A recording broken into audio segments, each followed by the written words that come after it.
ఆర్ఆర్బీఏఎల్పీ కోసం Sridhar's CCE November 30 free talent test. Qualify అయ్యి 1000 మందికి free coaching. Welcome to Suman TV. నేను మీ Suman TV.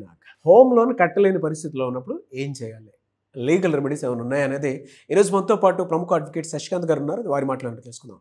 Hello sir. Hello Naraju sir, home loan కట్టుకోలేని పరిస్థితిలో ఉన్నప్పుడు ఎవరైనా సరే అసలు ఏం చేయాలి, లీగల్ రెమెడీస్ ఇటువంటి వాటికి ఏమైనా ఉన్నాయా? నారాజు గారు, హోమ్ లోన్, మార్ట్గేజ్ లోన్ అన్నవి ప్రతి మనిషి ఆల్మోస్ట్ అంటే ఇల్లు కట్టి చూడు, పెళ్లి చేసి చూడు అంటారు. ఇల్లు, షెల్టరు, బట్ట ఇవన్నీ అంటారు, రైట్? సో ఆ క్రమంగా మన స్పెషల్లీ మన భారతీయులు ఇల్లు అన్నది సత్యలోపు ఇల్లు ఒకటి కట్టుకోవాలి అన్నట్టు ఉంటారు.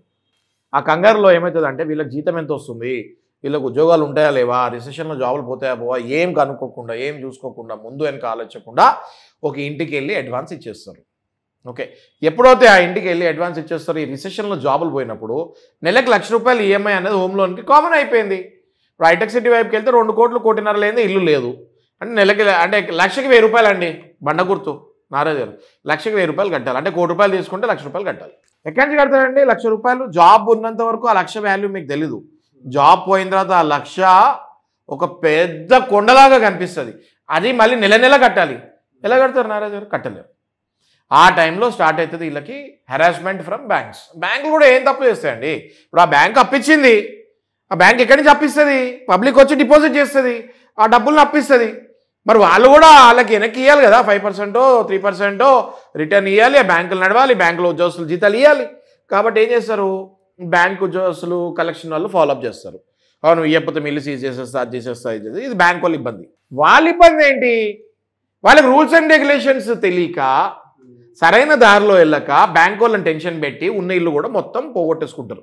బ్యాంక్ వాళ్ళు ఏం చేస్తారండి, పద్ధతి ప్రకారం 13 నోటీస్, డిమాండ్ నోటీస్ పంపిస్తారు. 13(2) అని ఒకటి ఉంటుంది. అంటే ఏంటి, ఫస్ట్ నోటీస్ అది. ఆ నోటీస్లో ఏంటి, ఓ 30 రోజుల నుంచి 45 రోజుల్లో నువ్వు రిప్లై ఇరా నాయనా, ఎందుకు కట్టలేకపోతున్నావు, రిప్లై అని దండం పెట్టి డిమాండ్ నోటీస్ పంపిస్తుంది. దానికి వీళ్ళు ఏం చేస్తారు, చింపేస్తారు. లేకపోతే తెలియక, అవగాహన లేక, చట్టం పట్ల అవేర్నెస్ అవగాహన లేక మనం వీడియోలు అందుకే చేస్తున్నాం, చింపేసి పక్కన పడేస్తారు. ఆ తర్వాత ఏం చేస్తారు, బ్యాంకు రెండోసారి నోటీస్ పంపిస్తుంది.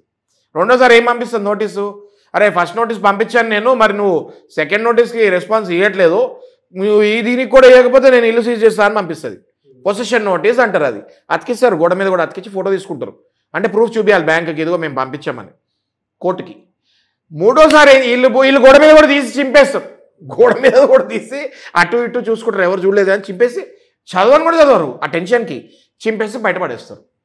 మూడోసారి స్ట్రైట్ సెక్షన్ 14 మెజిస్ట్రేట్ గారి దగ్గరికి వెళ్తారు, వారెంట్ తీసుకుంటారు, సీజ్ వారెంట్ తీసుకుంటారు, పోలీసు వాళ్ళని పిలుస్తారు. పోలీసు వాళ్ళు వీళ్ళు కలిసి ఇంటికి వెళ్తారు.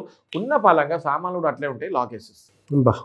వీళ్ళకి అట్లా లిటరల్గా రోడ్డు మీదకి వచ్చేసి చుట్టాలింటికి వెళ్ళి లేకపోతే హోటల్లోకి వెళ్ళి ఉండి మళ్ళీ ఇల్లు ఎత్తుక్కొని రెంట్కి వెళ్ళిన రోజులు ఉన్నాయి. నేనేమంటున్నా, అరే మీరు కట్టలేకపోతే మర్యాదపూర్వకంగా ఒక పద్ధతి ప్రకారమైన ఇల్లు వదులుకోండి, కానీ రోడ్డు మీద పడకండి చండాలంగా. మీకు పిల్లలు ఉంటారు, వాళ్ళకి పరీక్షలు ఉంటాయి, ఎగ్జామ్స్ ఉంటాయి. మానసికంగా పిల్లలకి ఎంత టెన్షన్ అంటే, సైకలాజికల్గా ఎంత డిప్రెషన్లోకి వెళ్తారు, లైఫ్ లాంగ్ గుర్తుంటుంది. నేను నన్ను రోడ్డు మీద పడేసారి బ్యాంక్ వాళ్ళు వచ్చాను. నేను రిక్వెస్ట్ చేసేది ఏంటి అంటే జనాలకి, ప్రజలకి, మీకు ఒక్క నోటీస్ వచ్చినప్పుడే మీరు మంచి అడ్వకేట్ని అప్రోచ్ అవ్వండి, ఆ నోటీస్కి రిప్లై ఇవ్వండి. మేము ఇప్పుడు కట్టలేకపోతున్నాం, మాకు టైం పడుతుంది. ఆ రిప్లై ఇవ్వాలంటే మీలాంటి అడ్వకేట్స్ దగ్గర రావాలి, రిప్లై ఇవ్వాలి. రిప్లై ఇచ్చిన తర్వాత కోర్టుకి వెళ్ళాలి. కోర్టుకి వెళ్ళి ఇదిగో బ్యాంక్ వాళ్ళకి రిప్లై ఇచ్చాం, దయచేసి స్టే ఆర్డర్ ఇవ్వండి, దయచేసి స్టే ఆర్డర్ ఇవ్వండి, ఆ లోపు మేము ఏదో ఒకటి చేసుకుంటాము, బ్యాంక్ వాళ్ళతో కాంప్రమైజ్ అయినా అవుతాము, డిస్కషన్స్ నడుస్తున్నాయి, లేదా ఏదైనా ఉన్నది అమ్మేసి మీకు డబ్బులు కడతాం, లేదా ఈ ఇల్లే మా ఒరిజినల్ రేట్కి అమ్మి బ్యాంక్ అప్పు తీరుస్తాము అని స్టే ఆర్డర్ కావాలని దండం పెట్టి కోర్టులో అప్లై చేయాలి. ఖచ్చితంగా కోర్టు సపోర్ట్ చేస్తుంది. వీళ్ళు రోడ్డు మీద పడే అవసరమే ఉండదు. ఇంత చిన్న దానికి వీళ్ళు రచ్చరచ్చ చేసుకొని ఇల్లు సీల్ అయిపోయి ఆ టైంలో వస్తారండి మా దగ్గరికి, సార్ మా ఇల్లు సీల్ చేస్తారు, తీసుకెళ్ళిపోయారు అని వస్తారు. ఏం చేయాలి ఇంకా? దయచేసి ఫస్ట్ నోటీస్ రాగానే రండి, 100% మేము హెల్ప్ చేస్తాం మీకు.